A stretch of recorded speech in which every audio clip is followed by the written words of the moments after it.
నమస్తే, welcome to వీటెన్ news. Sangareddy జిల్లా కంది మండలంలోని చేరియాల్ గ్రామంలో పోషణ మాసం కార్యక్రమంలో భాగంగా ఏక్ పేడ్ మంకే నామ్ ఒక చెట్టును నాటడం జరిగింది. ఈ కార్యక్రమానికి ముఖ్య అతిథిగా డిఎండబ్ల్యూఓ లలిత కుమారి చేతుల మీదుగా సామూహిక శ్రీమంతాలు, అన్నప్రాసన, అక్షరాభ్యాసం కార్యక్రమాలు నిర్వహించారు. ఈ కార్యక్రమంలో Poshan Abhiyaan district coordinator Soumya, ICDS Kandi supervisor Shrimati Sunitabai, MPPS high HM Ranga చారింగ్, anganwadi teacher K Vajra, Mala, S Anitha, K Lakshmi, ASHA వర్కర్లు జె మనీలి, సిహెచ్ అమృత మరియు పిల్లలు, వారి తల్లులు ఈ కార్యక్రమంలో పాల్గొన్నారు. కూర్చోబెట్టి చెంచాతో ఇవ్వండి.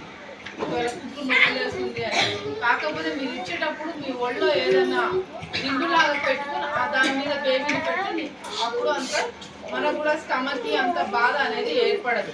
అదొక్కటి చూసుకోండి. అలాగే 7వ నెల నుంచి ఆ తర్వాత బాలాంతం ఇవ్వాలి. మనం ఏమేమి తింటున్నాము, ఉప్పు లాంటివి ఇవ్వాలి. తర్వాత సంవత్సరం పిల్లల నుంచి మనం ఏమేమి తింటాం అన్ని ఆహార పదార్థాలు ఇవ్వచ్చు. కాకపోతే వాళ్ళకి కొంచెం మెత్తగా చేసి ఇవ్వాలి. 1 ఇయర్ నుంచి నార్మల్గా కూడా తల్లి పాలు 2 సంవత్సరాల వరకు ఖచ్చితంగా ఇస్తే మీ బిడ్డకు కాను ఎడముంటుంది. తర్వాత తొందరగా కాను పొందే అవకాశం